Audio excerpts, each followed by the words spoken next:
Hi guys, Mami Park is here. Good morning. It's January 11. Kamusta po kayo? Maraming salamat po sa mga nanood ng last 2 previous vlog natin tungkol sa taxing.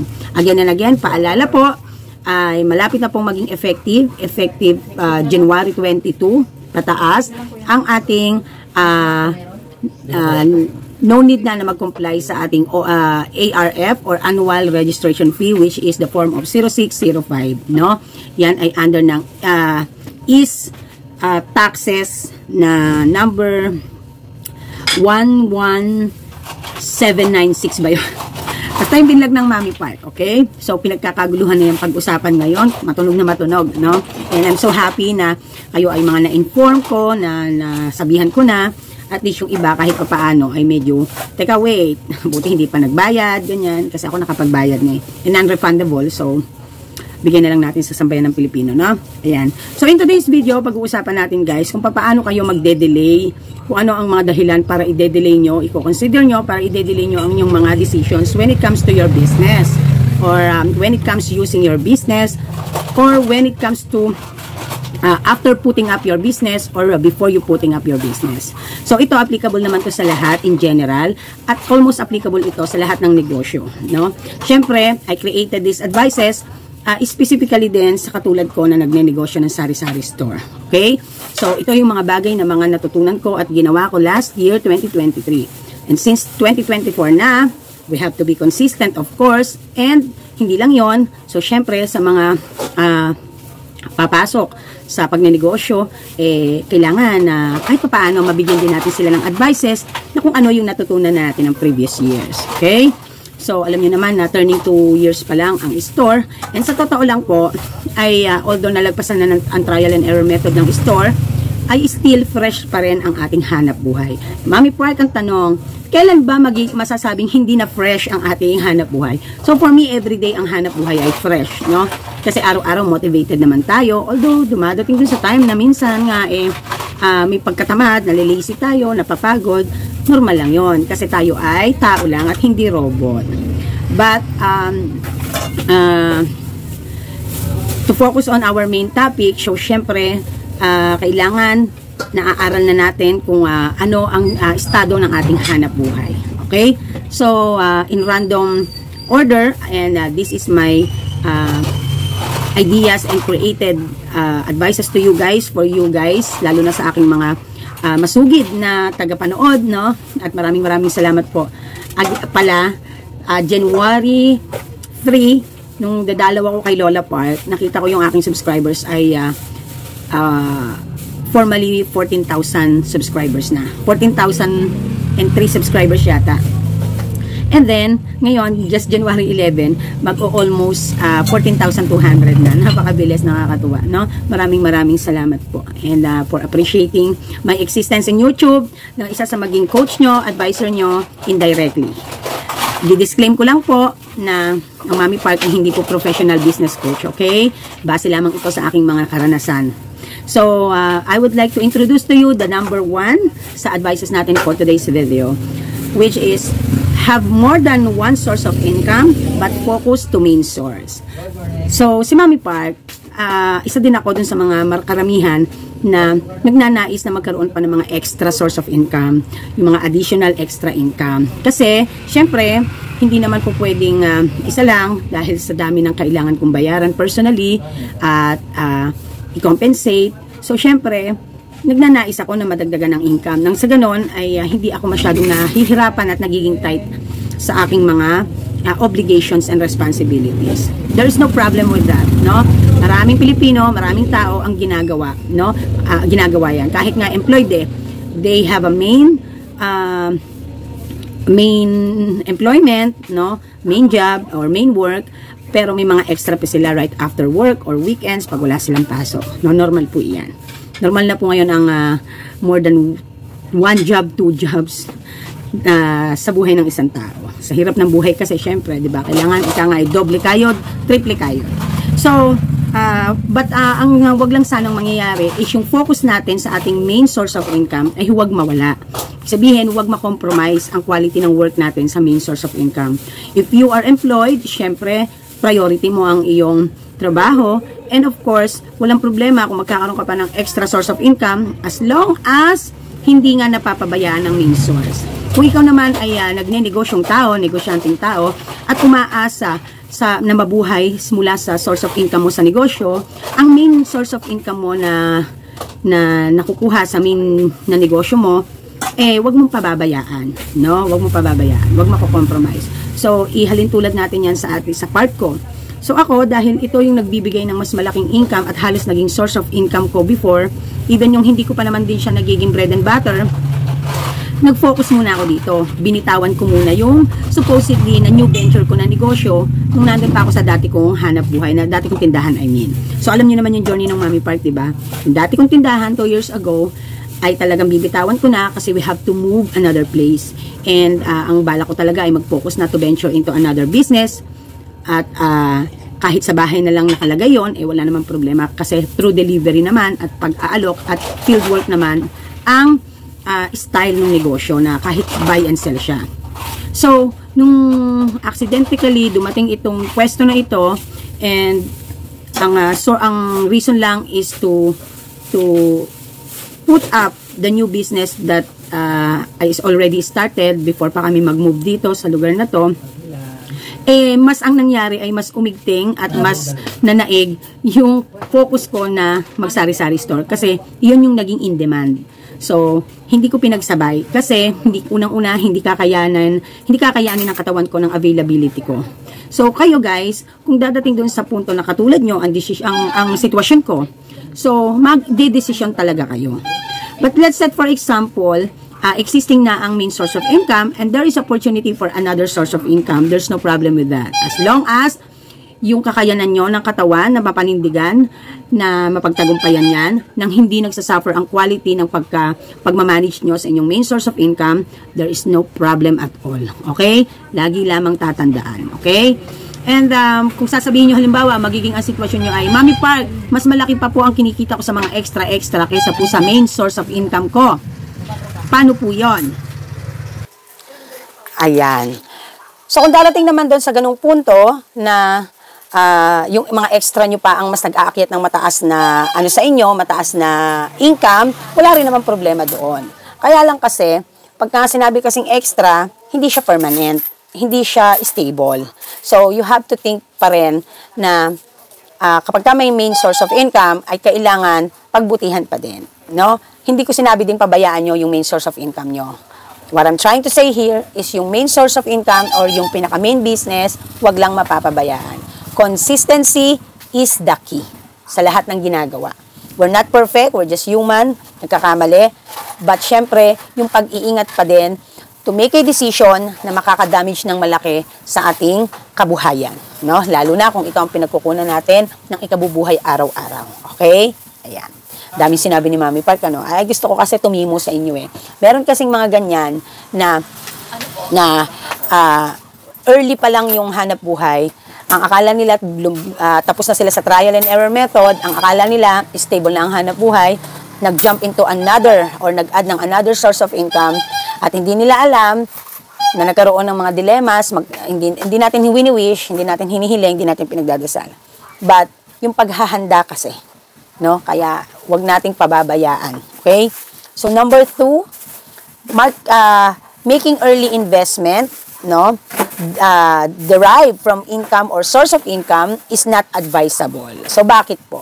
Kung maaalala nyo po guys, hindi naman lingid sa inyo na nabanggit ko na yung mga kinuha naming properties dito sa Williven, the reason of that is to maintain to being not a stranger here kasi dito kami nagne-negosyo. So, it's a wise decision to have a property here para ma-maintain namin yung kami ay part of the community. No? Para maging legit yung pagiging part of community natin. Now, to be the one of the homeowners. Although, hindi naman bahay yung kinuha namin, kundi lupa lang talaga. Okay. So, when it comes to deciding, using your income, net income man yan, or hindi man net income ng hanap buhay, basta pera na nanggagaling sa hanap buhay, and using that to get an investment, ay pag-isipan ng more than 100 times. What I mean is, Baka minsan, fresh pa talaga ang hanap buhay, hindi pa talaga stable na stable, and you decided, dahil inisip mo, ay maganda ang kita, habang maganda ang kita, samantalahin ko na, kuha na ako ng sasakyan, kuha na ako ng lupa, magpagawa na ako ng bahay. Wait lang po, wag ma-overwhelm, no? Lahat po ng bagay ay may calling, lahat po ng bagay ay pinagpaplanuhan, binibigyan ng schedule, at higit sa lahat, ipinagdarasal kung para sa iyo ito. Kung mapapansin nyo po, hindi naman po kami umarangkada agad ng early first year ng tindahan. Di ba? Kasi po, di ba po ang nagbabayad ng aking mortgage sa aking last property na inavail ay ang kita ng tindahan, yung net income na nakukuha ko sa tindahan. Kasi po yung Lumina ko, existing na po yan bago pa kami mapunta rito. So talagang noon pa, binabayaran na namin yan. However, because of the store is a bread and butter, syempre, kasama talaga iyan sa mga nakaplano na aking binabayaran monthly, and dito na nga kumukuha ng pambayad. Lahat dito kinukuha sa tindahan.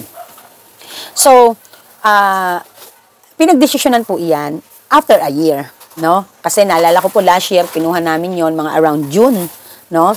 Yung una po, cash po kasi yon. Yung pangalawa ay binigyan ng down ni Daddy Park, and then ako na yung monthly niya, payable for 2 years, no? So last June lang po yata yun. So I already 1 year sa store, no? Wala po kami.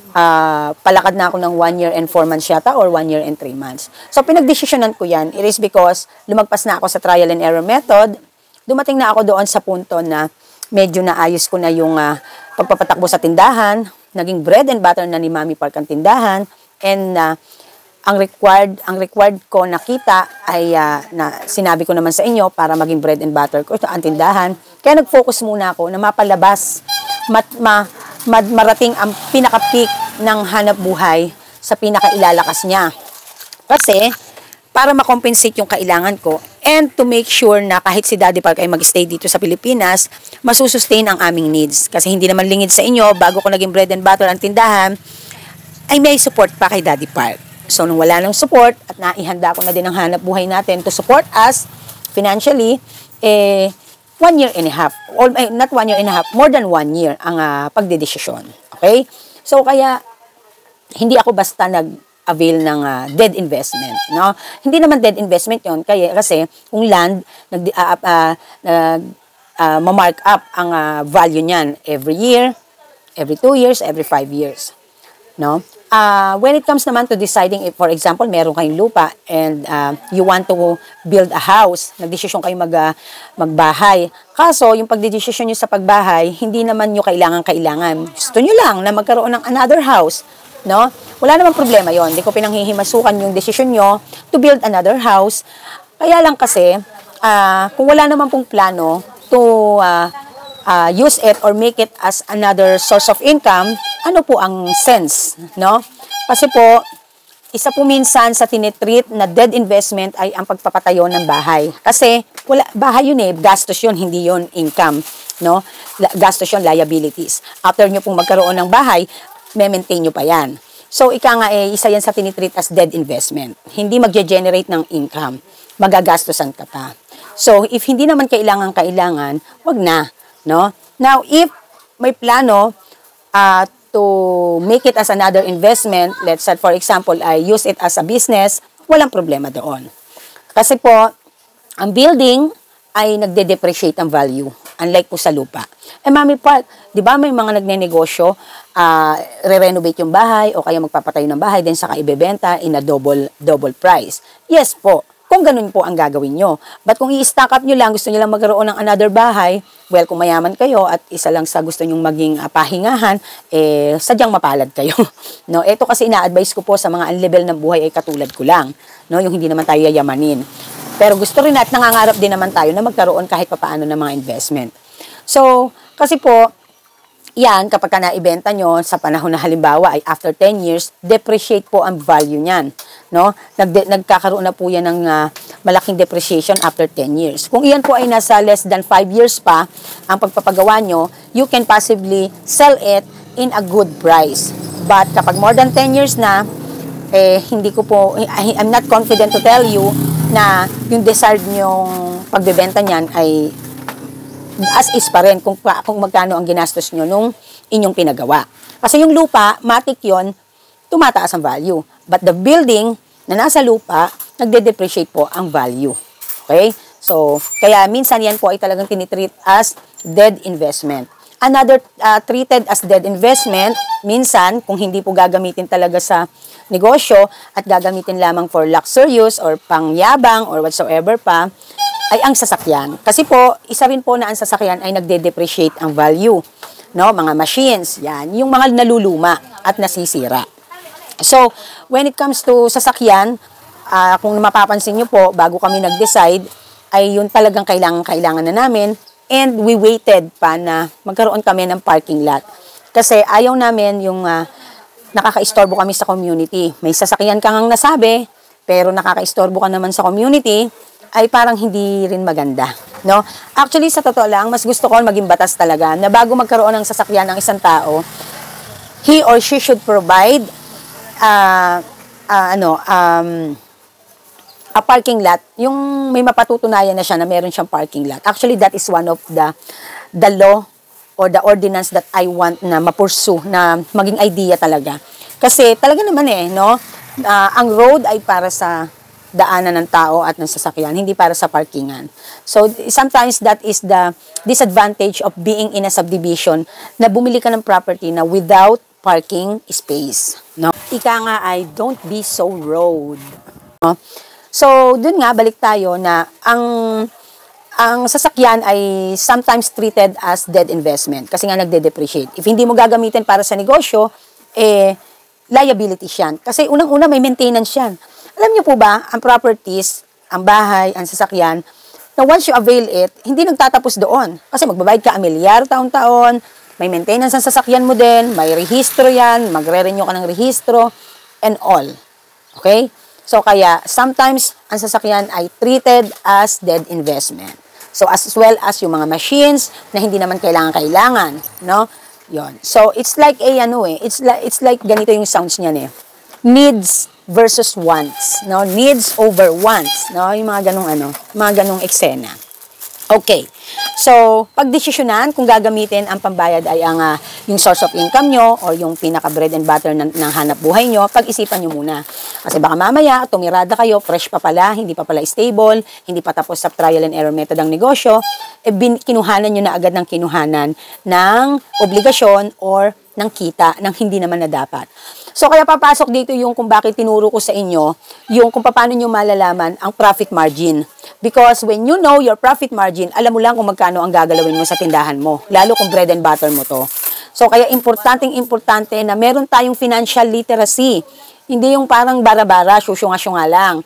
Kasi, ewan ko, kung sa inyo naman it works na bara-bara lang ang sistema, wala namang problema doon. However, kasi, tinuturo ko lang sa inyo para maging kahit pa paano pare-parehas tayong paunti-unti, magkaroon tayo ng financial literacy, no?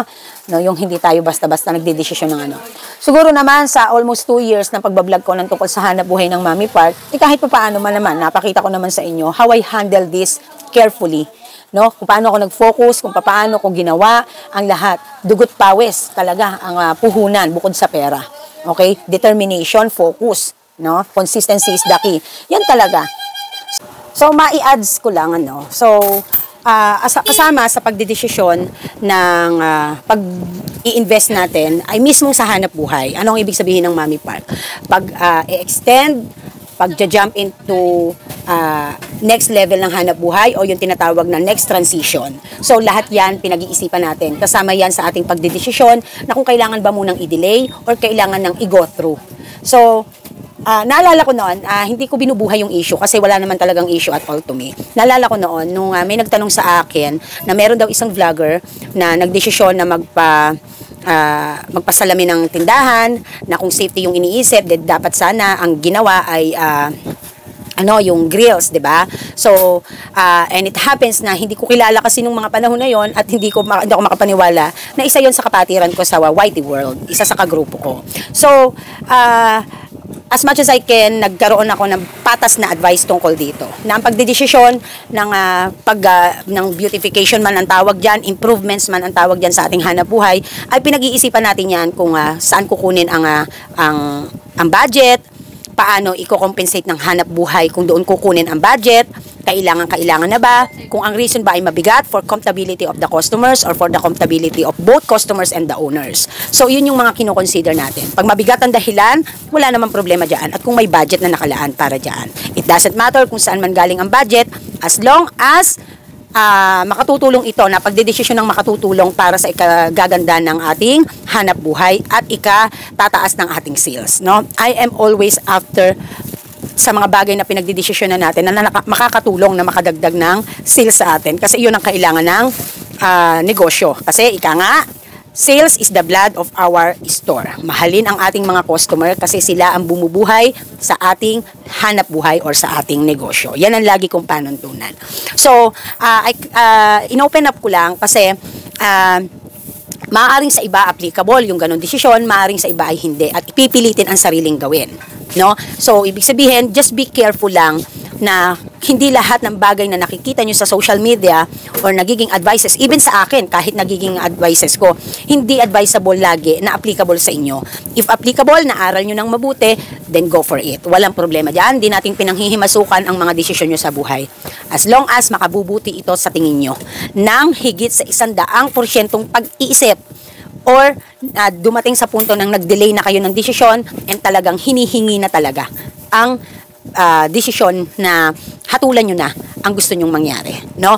So, even ang extension ng tindahan, even ang pagpapalaki, even ang pag-a-adds on, pag-i-stock, pagdadagdag ng inventory, lahat po yan pinagdedesisyonan bago gawin. Kasi pumapasok pa din ang right budget allocation sa natin ngayon, sa topic natin ngayon. So, right budget allocation, focus on the fast moving, lessen your expenses.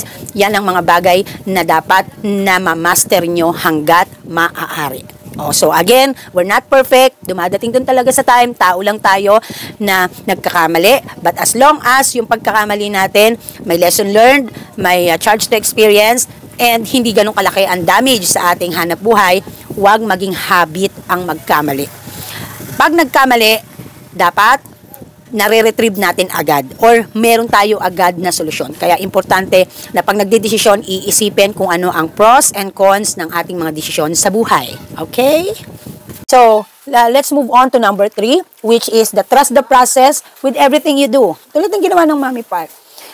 Bago ako nag-decide na magkaroon ng empleyado, kahit hirap na, halos matay na ang katawan lupa ako sa hirap, hindi ako basta nagdesisyon. No? I'll make sure na bago ko pagdesisyonan yan, kakayanin ko ang responsibilidad at obligation. Kasi once I'm in it, tuloy-tuloy na yon, no? May involved na other parties. So I need to trust the process, no? I need to make it sure na kaya namin ni store na panindigan ang magpasahod ng empleyado. As well as kapag ka nagdedesisyon ng Mami Park when it comes to consignment or loan, na since ito ang bread and butter ko at dito ko rin kukunin ang aking pambayad, kailangan pinagdidesisyonan ko muna. I trust the process, no? Tinitingnan ko muna kung talagang kailangan na, what is the benefit to do it. Mas marami ba ang advantages compare sa disadvantages? Ang disadvantages, ano ba ang magiging consequences? Ano ba ang magiging consequences? So, laging ganon. Dapat, dinedetermine mo muna kung ano ang mas magiging benepisyo nito sa iyo. Kung stress lang, sakit lang ng ulo, o mas bibigyan ka nito ng mas maganda at maginhawang kita o pagpoproduce ng kita. Okay? So, trust the process in everything you do and in every decisions that you're making. Okay? So, i-ano ko lang, emphasize ko lang. Mami Park, naalala namin, nag-vlog ka dati na ang sabi mo, pwede ka naman magkaroon ng investment, ng paunti-unti, ganito, ganyan, ng kahit medyo ano pa ang ano. Kasi po guys, ang 1 year, fresh pa po ang hanap buhay. Ang 2 years, fresh pa po, sa totoo lang. But kung nalampasan mo na ang trial and error method at nakuha mo na yung pinaka-desired mo, pwede nang magsimula as early. Kung dumating ka na sa ganung point. Pero kung hindi ka naman dumadating dun sa ganung point, at alam mo sa sarili mo na yung yung stableness na tinatawag sa hanap buhay ay medyo gumaganyan pa, wag kang maghintay ka ng tamang proseso or tamang time or tamang calling. Okay? wag pilosopo ha, at wag syusyunga-syunga, sa totoo lang.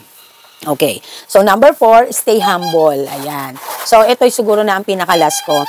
So, sa lahat ng ginagawa mo, lagi mong iisipin kung ano ang purpose, kung ano ang dahilan ba't ginagawa mo yan. Usually, tayo naman, para sa pamilya, para mabuhay, para magkaroon ng disente at komportableng buhay. Everybody, yan ang ating purpose kung bakit. Lalo na sa mga katulad natin ng klase ng estado ng buhay.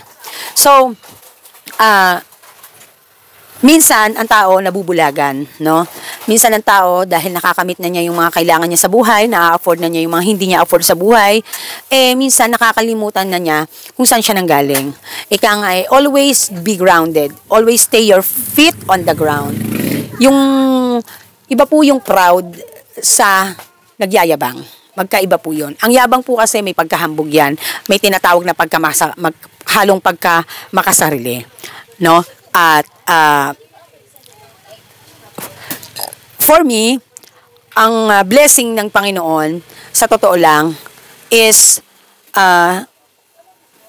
dapat proud ka, hindi dapat niyayabang. Magkaiba po kasi yun eh. Iba po kasi yung proud. Kung baka sa proud ay, happy ka lang to share na ikaw ay ganito, ganyan, without intention of bragging someone or everybody. Yung yabang po, may kasamang panghahamak at pagiging makasarili. Na kumbaga ba'y parang iniisip mo, mas mataas ka, mas magaling ka, mas mabuti ka, mas mayaman ka, mas mapera ka, something like that. No? Alam niyo naman siguro yung ibig sabihin ng Mami Pa. Stay humble. Okay? Wala na masasarap pa sa maging stay humble ka lang. No? So, hindi ko naman kayo pinakikilaman sa passion nyo, sa lifestyle nyo, ganyan. But, for me, kung wala ka din naman talagang hindi ka naman ka din talaga masasabihan na napakayaman or mayaman, for me siguro, magkaroon ka lang ng tamang simpleng image, or kaya naman ay simpleng gesture. Low profile, ika nga, no, ganon. No, malalaman mo naman kasi tayo dito at saka sa social media kung yung sino nagpapanggap lang at hindi no. Mas masarap pa din talaga yung lagi mong naiisip kung saan ka nanggaling, kung ano ang hirap na pinagdaanan mo before mo makamit yung pinapangarap mo, no? Walang masamang ipagyabang kung ikaw ay naging financially independent, walang masamang ipagyabang na nagawa mo ang bagay without the help of others or only your knowledge or only your ideas, walang masama doon. As long as nasa tama ang pagmamalaki sa sarili. Okay? Nasa lugar. Kung baga ba ay ang reason and purpose is to inspire and not to brag. Okay? So, kung gusto nyo ma-inspire ang tao, bigyan nyo ng advices na makamit din nila kung anong meron sila. Kung gusto nyo ma-inspire sa inyo. Actually, yan yung reason ko kung bakit ako nagbablog. To inspire you guys. Kasi kung sasabihin kong magiging malaki na kakabig ko sa YouTube, may nakakabig ako sa YouTube. But not enough for me to sustain. No? Kahit nga sa pambayad ng internet, hindi pa. Kasi kung every 2 months lang ako makakasahod, magkano ang internet na binabayaran ko to upload or to continue being a vlogger? Dahil yan ang pinakakailangan ko. Diba? Hindi sapat sa totoo lang. But because I love what I'm doing, masaya ako na ma-share sa inyo, lalo na dun sa mga single mothers, dun sa mga inspired maghanap buhay.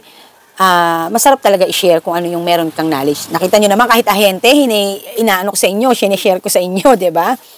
Pati pag-contact sa ahente, contacts, binibigay ko sa inyo ang information. So,